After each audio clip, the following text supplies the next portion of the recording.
السلام علیکم. ټای پاک جناب خان صاحب څنګه یاست؟ په خیر است خیرات دی؟ تا سره کم ځلیږي لکه په کندهار برېښنا چې راغلې یې.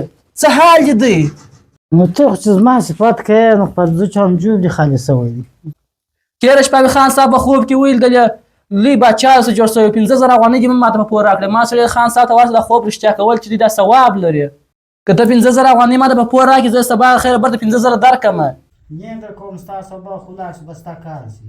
خان صاحب زه ستا روپۍ درکوم تېر کال مې هم درکولې او بټوه په ټکسي کې سپاره شوله بل مې دغه روپۍ په دغه نه کړې ما 2,000 راکړه 2 ورځې وخت راکړه 2 ورځې بعد ستا روپۍ وغواړه. که نه منې دغه ټلیفون واخله.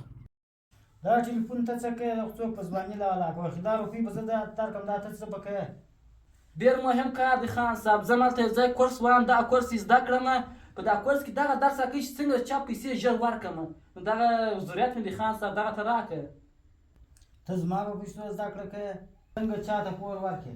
ته ډېر پوه یې. ته به وایې چې په وزارت کې د وجدي مدیر وای. خان صاحب ته اوس یو 100 روپۍ راکړه بیخي کار باندې ته مه کوه دا 100 روپۍ ته راکړه خیر دی.